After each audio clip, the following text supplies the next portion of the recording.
Olá, pessoal! Hoje nós estamos mais uma vez com o programa Medicina Explicada, aqui da Med Brasil, a instituição que tem no seu corpo docente grandes professores, grandes professoras da Universidade Federal de São Paulo.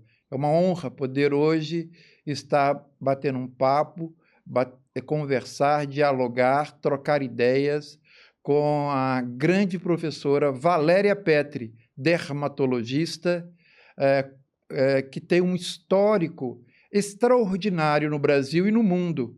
Ela foi a primeira profissional da saúde, a primeira médica no Brasil a fazer o diagnóstico de um paciente HIV, por conta de que o paciente era portador de sarcoma de Kaposi, e é um tipo de câncer, e ele, como vocês bem sabem, esse programa é voltado para médicos e médicas, e foi na década de 80 esse diagnóstico e fez parte da história da evolução do HIV. E ela mesma vai poder falar um pouquinho. Professora Valéria Petri, é um prazer enorme poder falar com você hoje no Medicina Explicada. Bem, vamos começar dizendo que o Antônio Lago, que acaba de me apresentar, é um amigo de 2 décadas, né? Quer dizer que nós temos uma convivência que já pode ser considerada antiga e muito produtiva, e ele teve a coragem de começar um processo de atualização e de quase formação de pessoas que precisavam desse aporte de conhecimento após a formatura, após aquele momento de impacto de o que eu vou fazer da minha vida. E eu faço questão de dizer isso, porque isso ajudou muito. Milhares de médicos passaram por nós, não é verdade, Antônio? Milhares. Sim. Muitos deles, desde nessas 2 décadas, se comunicam conosco quase que diariamente, né? Para poder trocar ideias. Nós nem precisamos trocar ideias fora do Brasil. Aqui no Brasil tem muita ideia para trocar. Sem dúvida. Isso. E eu sou formada em 1973 na Escola Paulista de Medicina e gosto muito da ideia de ser formada lá, porque é uma instituição que tem uma abertura para discussão de tudo, para integração de tudo, e me dá muito prazer agora voltar a conviver com você, viu, Antônio? Você teve um papel muito importante na, digamos, até na história da educação médica brasileira, no sentido da pós-graduação sem sulato.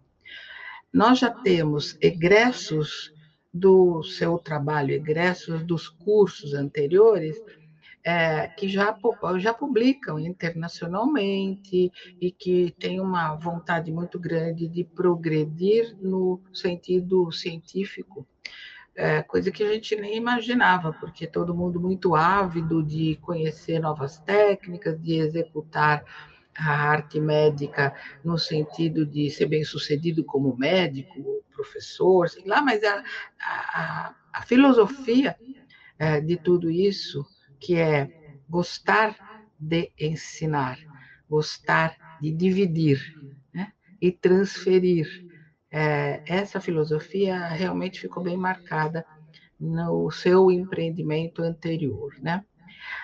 O que eu quero dizer? Eu não gosto muito de falar de mim porque eu não tenho importância. O que tem importância é a, a gente poder acreditar no que faz, acreditar. E hoje o que acontece é uma espécie de superposição de conhecimentos, muitos deles atropelando a base dos conhecimentos. Essa é a Tá preocupação. atropelando, sem querer cortar a professora, mas atropelando a medicina baseada em evidências, né, professora? Sim, e atropelando também os princípios básicos. Pode ver. Vamos usar um exemplo. Hoje a gente vê o estudante de medicina todo orgulhoso com um estetoscópio no pescoço.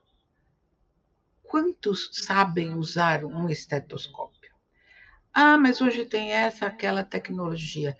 Mas nós temos que falar para os profissionais que vivem no Brasil, fora e dentro de uma instituição que pode propiciar esses equipamentos de ponta, né? Equipamento de ponta é para quem sabe usar, mas que foi educado para isso. Então, nós vamos ter o grande problema de que os nossos profissionais de saúde precisam entender as bases do que eles estão fazendo e muitos saem sem esse preparo. É simples, porque as faculdades elas vão dar o curso curricular, no meu caso, a dermatologia. Ela foi dada durante poucos meses e em relativamente poucas aulas. É Verdade. quase impossível ter treino para isso. É quase impossível ter treino para ser dermatologista. Tem que fazer isso num curso posterior ao curso curricular. Tem que ser em outro momento em que o aluno, homem ou mulher, seja apresentado a professores que tenham essa experiência e que saibam ver as lesões, que saibam como analisar as lesões. Nós não vamos precisar nem de nenhum equipamento, apesar de que, quando nós falávamos isso para o velho professor Rothberg, ele dizia assim: você olha sem a lente. Se você puder enxergar, porque às vezes a pessoa é míope e precisa de óculos, quando Claro. olha a lesão, se você não tem ideia do que ela é, não adianta você usar uma lente, porque a lente vai aumentar a sua ignorância. Então é melhor você estudar o grupo de lesões em que aquela lesão pode se inserir e estudar todas, sabendo o que deve estar acontecendo no nível microscópico e fisiológico. Muito bem, quase ninguém faz isso. Quase ninguém faz isso. Aí a ilusão é de que, por meio de exames subsidiários e instrumentos, é que a solução vai aparecer. Não vai. A solução aparece com o treino, com a visualização e a identificação do problema a partir do conhecimento da fisiologia. Então, o que, que é uma urticária, por exemplo? Ela é passageira, ela coça e ela migra. Precisa saber isso, sabe? É simples. Claro. Agora, como é que eu vou identificar uma urticária? Ah, bem, aquela lesão de urticária, além de ser passageira migratória e ser passageira migratória elevada, ou seja, essas condições que eu falei, ela é inchaço, né? É um inchaço que passa daí. Então, tem que visualizar tudo isso em cada doença. O que acontece? Temos muitas doenças. As mais importantes nós estudamos na faculdade, mas esquecemos, claro, esquecemos.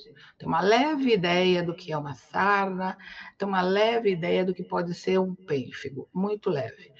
A hanseníase, que é uma doença muito brasileira, mas muito brasileira, é doença da América Latina, é doença na Venezuela, é doença no Peru. A hanseníase, que foi chamada de hanseníase para substituir o termo lepra, que era pejorativo, que Uhum. causava sofrimento, o professor humildemente propôs, e ele andava eu presenciei tudo isso, ele andava pelos congressos e pelos encontros com uma pastinha para insistir com todo mundo que não era mais para usar o termo lepra. Então, a lepra no Brasil existe, ela existe em São Paulo. Existe em São Paulo uma ou duas pessoas, dermatologistas, que são capazes de identificar a lepra. Agora, sabe quantos doentes devem existir? Muitos. Posso até calcular. Houve um momento em que a gente presumia que existiam, passando pelo Vale do Anhangabaú, em São Paulo, 4 pessoas com lepra em 10 mil, ou até 100 mil, mas mesmo assim é muito, porque se trata de uma doença que precisa ser conhecida. Ninguém Claro. desconhece. Você entende, Antônio? A minha Sim, sim, claro. é identificar uma sarna verdadeira, identificar um caso mais grave e conseguir conduzir um caso mais grave. Eu vi que você também pensa em muitas doenças importantes em dermatologia, mas identificar a própria dermatite atópica é raro. É raro Hum. e deveria ser frequente, porque hoje provavelmente 30% das pessoas é atópica e está sofrendo. Hoje, Uhum. hoje, né? Estão com aquela vermelhidão no corpo, tem eczema, não dormem à noite, são sonâmbulos, porque o atópico pode ser sonâmbulo, né? Uhum. Então, a gente, esse conhecimento que é para identificar doenças, ele está se perdendo, ele está se perdendo. E a ideia, professora Valéria Petri, a senhora como a coordenadora do curso de pós-graduação médica em dermatologia na Med Brasil, trazer a professora para estar com seus colegas médicos e médicas compondo o corpo docente, visa também qualificar esses médicos que estão buscando conhecimento, que têm interesse, que têm vontade, que legitimamente compreendem que o aprendizado na graduação ele é pequeno, é óbvio, por conta do tempo de desenvolvimento de todo o conteúdo da graduação, ou seja, muitos médicos não podem, por diversas razões, aqui não vamos nos ater a isso, fazer uma residência médica, mas querem aprender dermatologia, precisam. Então, a pós-graduação que a professora Valéria Petri está coordenando na Med Brasil visa ampliar, capacitar, melhorar, dar condições para que esses médicos que têm interesse de conhecer a verdadeira dermatologia, ou seja, focado nas doenças, focado na busca da identificação da doença e qualificar esse tratamento de forma adequada, buscam a Med Brasil e buscam a professora Valéria Petri. Nós buscamos a professora Valéria Petri e a sua Deixa equipe eu explicar por, por, mais uma por coisa. Quero pois não. explicar mais um pouco. Eu tenho uma formação clínica. A Isso. Escola Paulista de Medicina é pródiga em formação de clínicos, né? Sim. Cirurgiões na USP são os bastante celebrados e os clínicos também, mas a Escola Paulista tem um perfil específico. Além de ter uma abertura grande para a discussão em termos de relação entre as várias disciplinas, né? O que a gente vai ter aqui agora é a intenção de reproduzir aquilo que os nossos mestres passavam com, sabe, com uma precisão e com uma doçura até, sabe? Era ciência misturada com afeto. O que eles diziam? Nós temos que buscar no indivíduo todos os elementos para indicar que existe alguma irregularidade ou alguma disfunção, né? Então, a clínica médica faz isso e a clínica dermatológica, especificamente, ela também tem esse perfil. Então, por que eu te digo isso, Antônio? Porque eu acho que, apesar de todas as grandes vantagens das inovações dos equipamentos todos, a dermatologia é a mais franciscana de todos. Ela precisa muito menos, ela precisa de um olhar, ela precisa de interesse. E o que é esse interesse? É assim, eu sempre fui de perseguir meus mestres, sabe?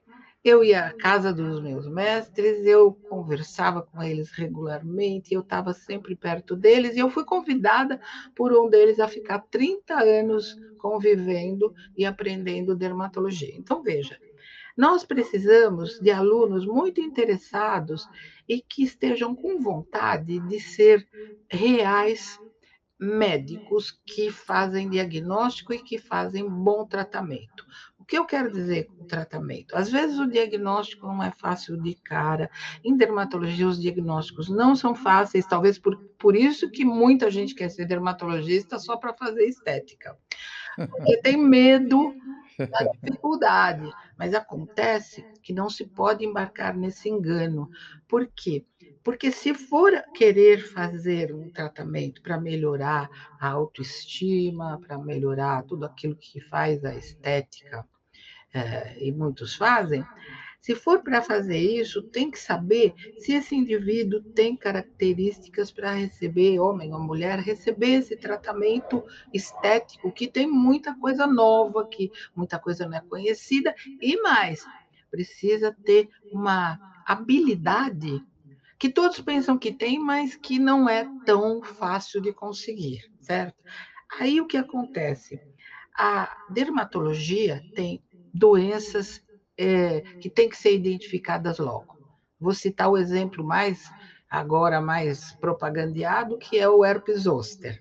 Sim, A gente recebe pessoas que estão sendo sugeridas para tomar vacina de herpes zoster, tem assim, 60 anos, precisa tomar vacina de herpes zoster, mas a pessoa já teve o herpes zoster.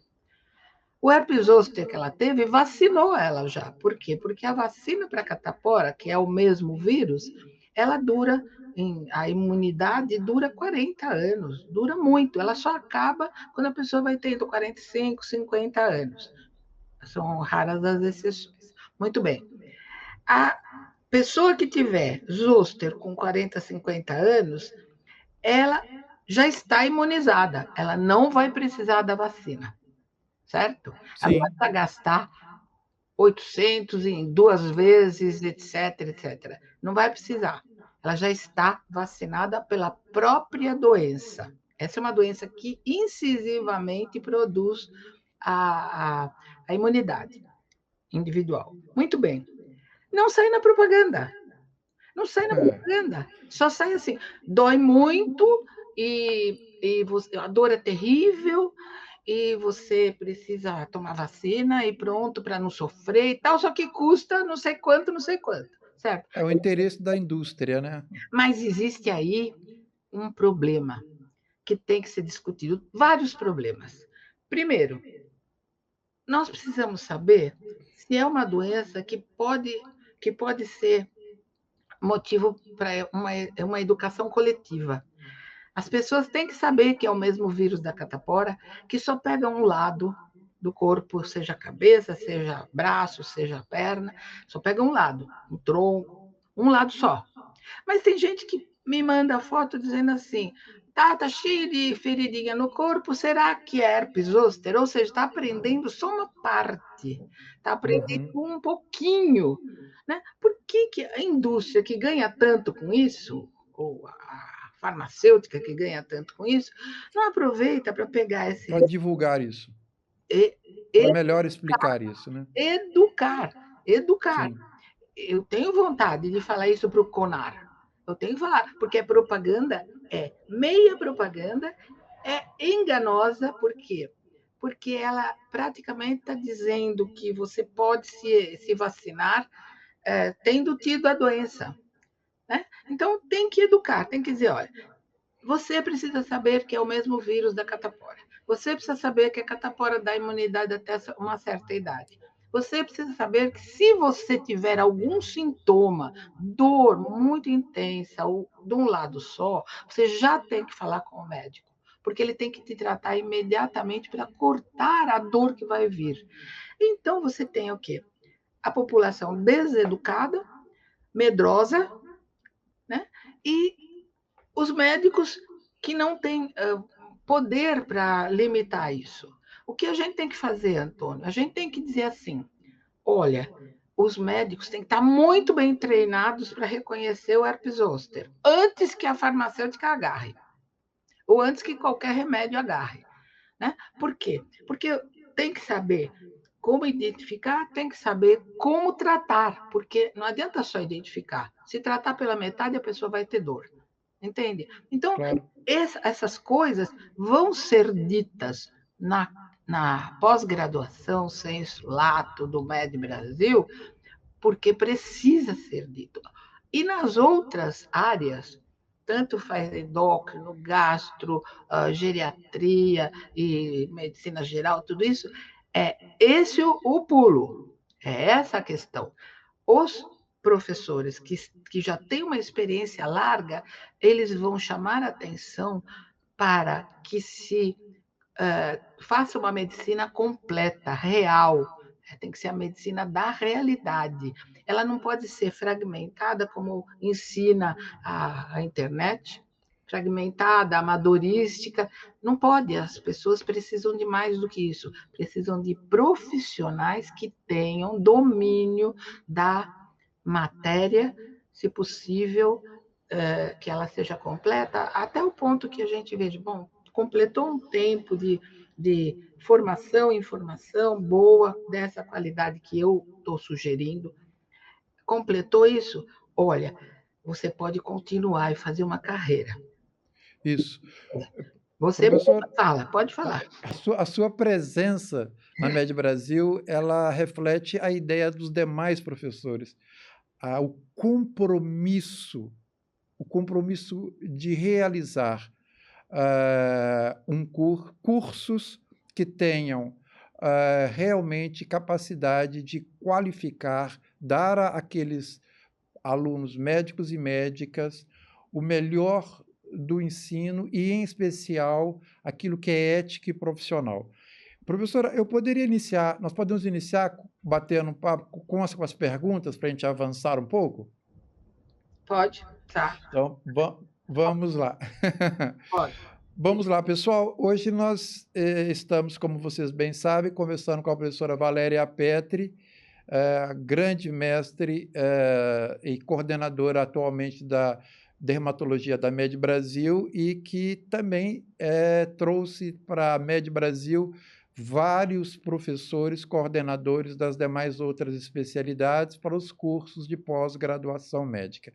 Professora, quais são os principais medicamentos biológicos aprovados atualmente para o tratamento de dermatite atópica, um tema muito interessante, moderada a grave, e como eles diferenciam em seus mecanismos de ação? Para que a gente recorra ao tratamento biológico, a gente precisa ter segurança de que os esquemas terapêuticos anteriores ao advento dos biológicos sejam eficientes ou não.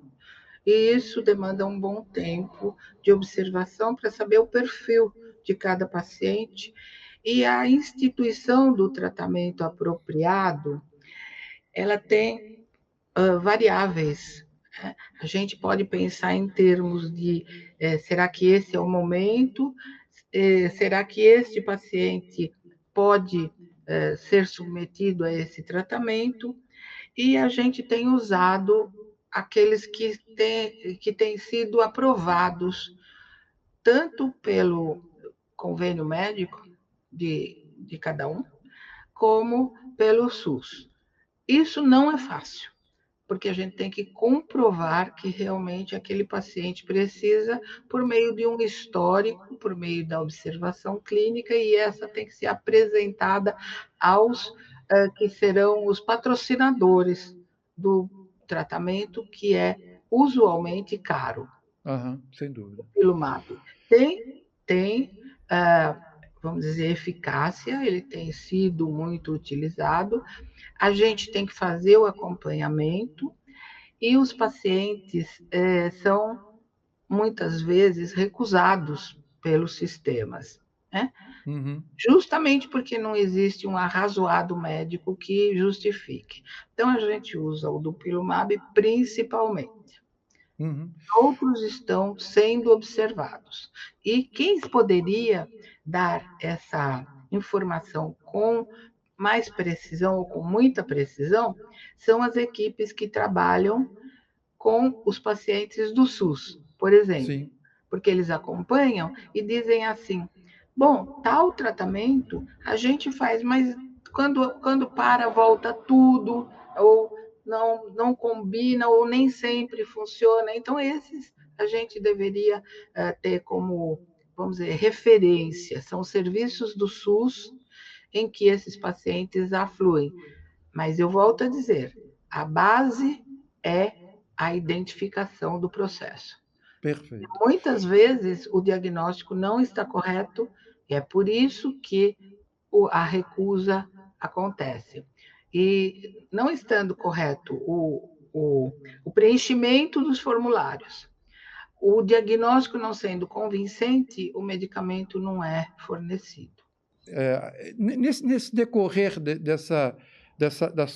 do seu dia a dia, da sua construção Hum, como professora, no decorrer dessa construção, é, muitos dos seus alunos e alunas ainda lhe procuram para. Eu recordo que nesses anos, nesses 20 anos que eu a conheço, muitos alunos e alunas lhe procuram para que a professora pudesse ainda orientar em alguns momentos.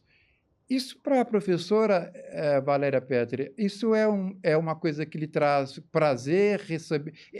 Isso é comum acontecer? isso é diário. É diário, além de ser frequente, é uma necessidade tanto deles quanto da minha própria atividade, é obrigatório, certo? Então, eu tenho que dar esse suporte. Então, eu dou suporte para compreensão e até mesmo interrompo quando existe má interpretação de algum quadro clínico e que pode haver um erro diagnóstico, erro terapêutico, a gente interfere muito porque essa convivência, que tem sido favorecida, sem dúvida, pela comunicação eletrônica e pela comunicação, eu sou do tempo de muita coisa não existir, né? Mas, enfim, essa comunicação atual favorece muito, Antônio. A gente Aham. tem essa discussão diária com o pessoal do Rio, da Bahia, de Brasília, de todos os que nós conhecemos nesses 20 anos. Então, pode ficar tranquilo, a gente tem muito prazer nisso. Eu te garanto que, mesmo que tenham te sugerido o uso de biológicos, o uso do biológico é a parte terminal do processo. Ele está sendo instituído agora porque é de interesse porque ele é comprado pelo governo, ele tem que ser comprado por causa da Constituição Federal, tudo isso. Então, Entendi. nesse caso, tudo bem. Só que as pessoas precisam saber quando é que elas vão usar a ciclosporina, quando elas vão Claro. usar a metrexate, quando elas vão usar um simples antialérgico ou quando vão usar corticoide. É essa dança das cadeiras que a gente tem que fazer, né? Ok. Professora, qual é o papel do microbiano cutâneo na patogênese de condições dermatológicas como acne, a rosácea, a mesma psoríase? E São quais os doenças avanços recentes? E os avanços recentes? São doenças inflamatórias, assim Isso, como a psoríase, doenças inflamatórias. A acne acontece porque existe uma espécie de entupimento das glândulas pela queratinização anômala. isso. A rosácea acontece porque é um processo inflamatório determinado já a ser exuberante e ela tem que ser reconhecida e distinguida da acne vulgar. E no final, você tinha mencionado mais alguma coisa sobre Psoríase, a patogênese, isso. patogênese microbiana. Não, veja, os agentes microbianos vão ser não secundários, mas indutores do processo inflamatório, portanto, eles são colaterais. Mas se a gente for pensar hoje que a doxiciclina, por exemplo, tem muito maior potencial de regularizar o processo imunológico existente no processo inflamatório, aquele que vai ser anti-TNF, anti-inflamatório, aí precisa que aluno, o nosso aluno, o que vai ser nosso aluno, o que é nosso aluno já, que ele faça pesquisa bibliográfica qualificada para saber como se comporta a doxiciclina ou a tetraciclina como agente regulador desse processo. Não é como antibiótico,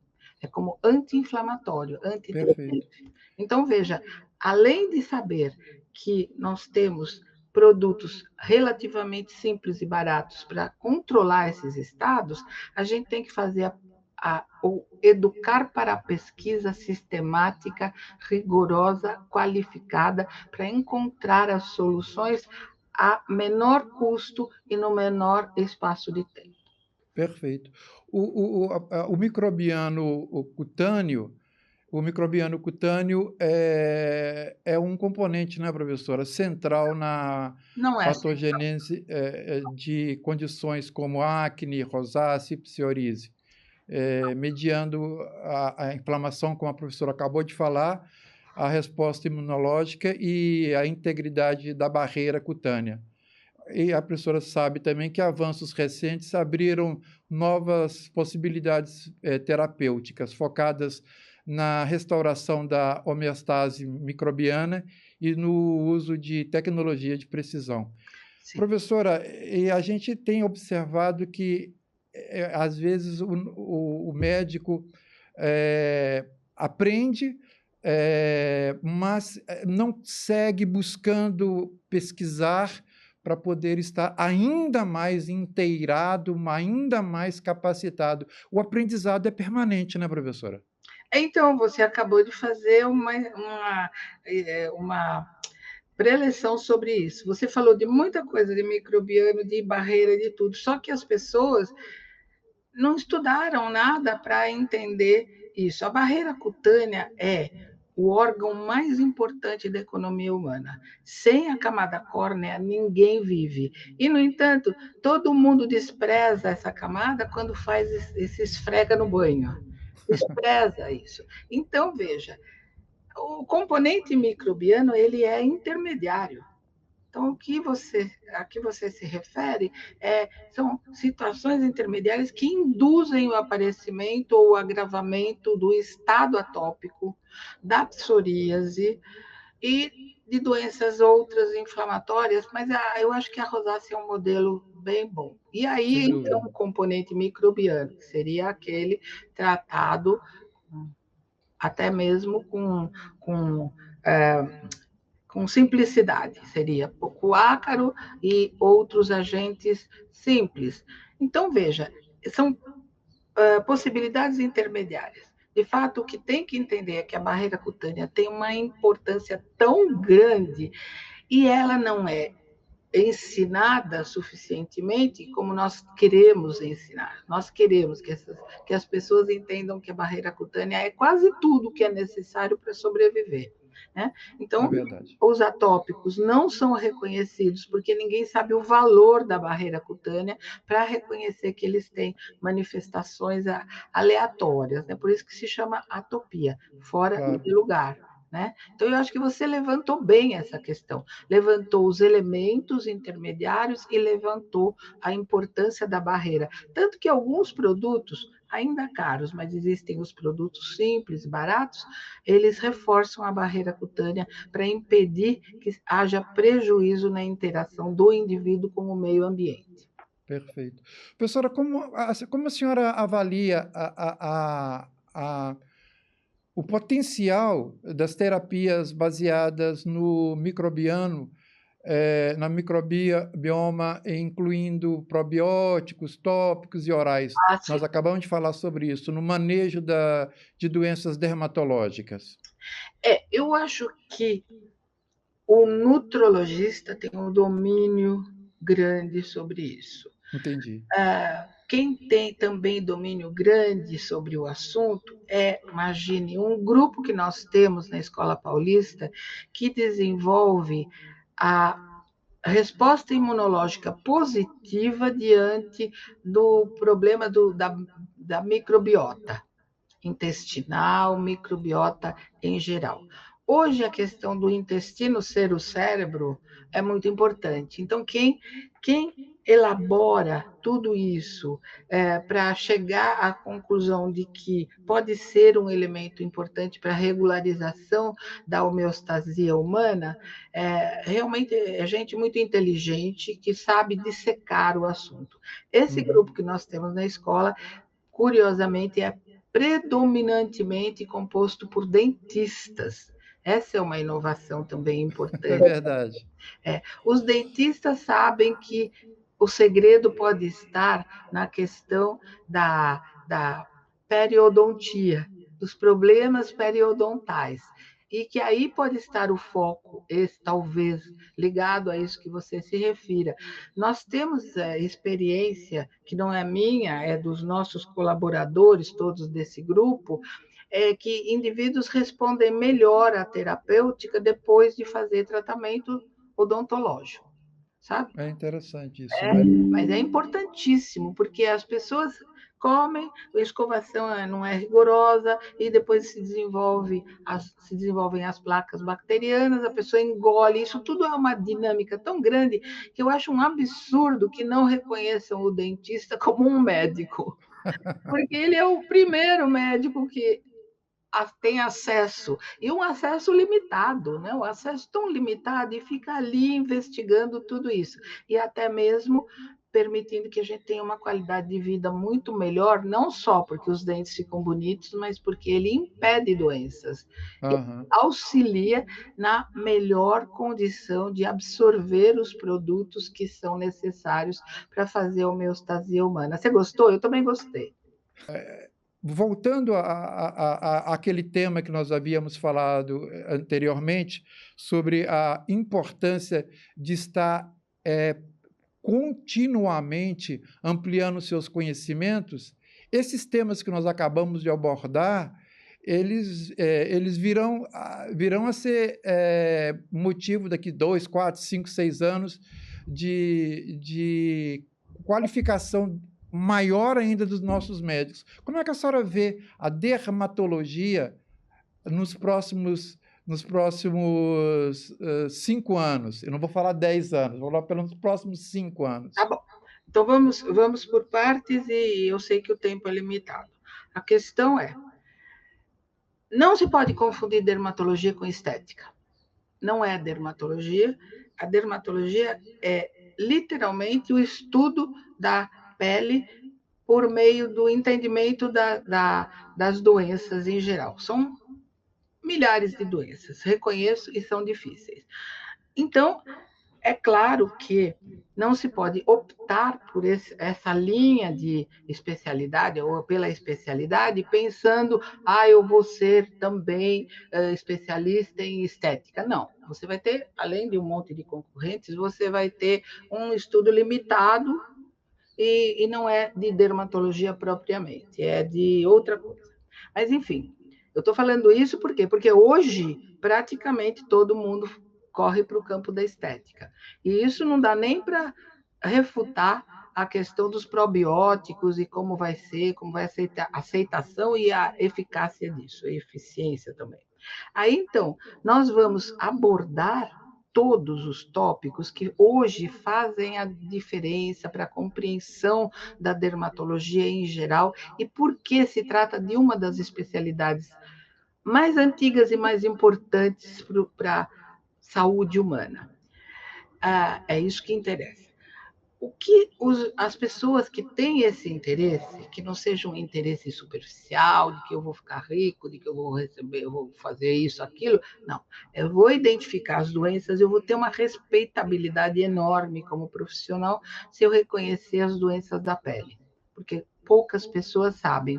A maioria fala, isso deve ser micose, isso daí pode usar tal produto que quadre, não sei o quê, sabe? É muito pouca a compreensão das doenças e o domínio delas. Então, é isso que nós vamos reforçar. Vamos entender de doenças, não vamos deixar aquele idoso ir embora sem dar para ele as condições dele melhorar a pele dele com coisas simples. Então, para idosos, para crianças, tudo precisa reconhecer. O que eu quero te dizer é que as pessoas têm que, para isso, estudar muito, e estudar constantemente. Não dá para passar por cima. Tem que consultar, tem que buscar, fazer busca, que isso vai existir.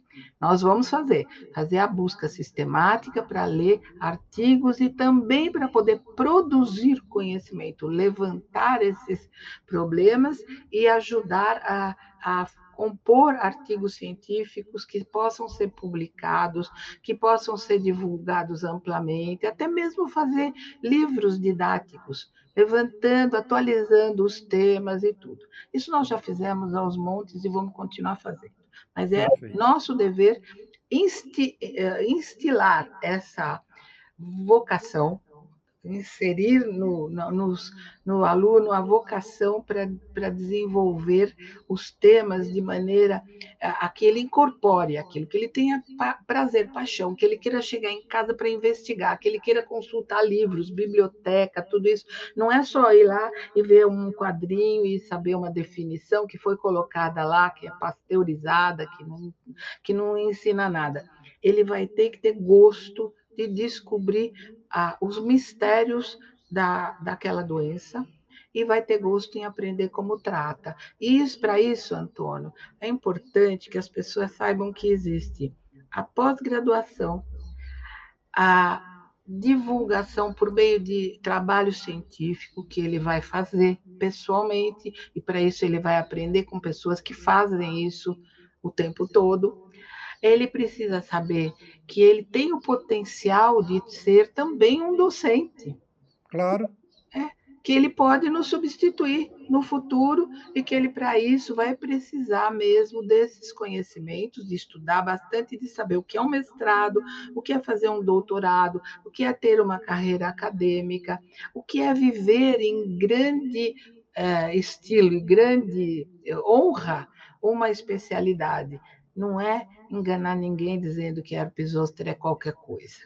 Isso não é. perfeito. Muito bom, professora. Eu queria agradecer muito a sua presença, agradecer a sua contribuição, principalmente agradecer, em nome da comunidade médica, o seu compromisso em estar, depois de tanto tempo, atuando ainda conosco, estando, compartilhando seus conhecimentos e afirmar que a pós-graduação médica, que a professora Valéria Petri está responsável como coordenadora do curso, tem uma pessoa à frente que tem toda a credibilidade e todo o compromisso de fazer o melhor para aqueles alunos e alunas que querem aprender, porque não adianta ingressar num curso que o indivíduo está buscando apenas ter um certificado. Isso, para nós, não tem interesse nenhum. O que nós queremos é que esses que buscam a pós-graduação médica ou buscam uma residência médica estejam de forma legítima buscando conhecimento para contribuir com a melhoria da saúde pública em geral e com o bem-estar e a saúde de outras pessoas. Professora Valéria Petri, muito obrigado por estar conosco na Med Brasil, no curso de pós-graduação, e obrigado por participar desse bate-papo no Medicina Explicada. Muito obrigada a você também, Antônio Lago, meu caro amigo. Obrigado. Obrigada a todos.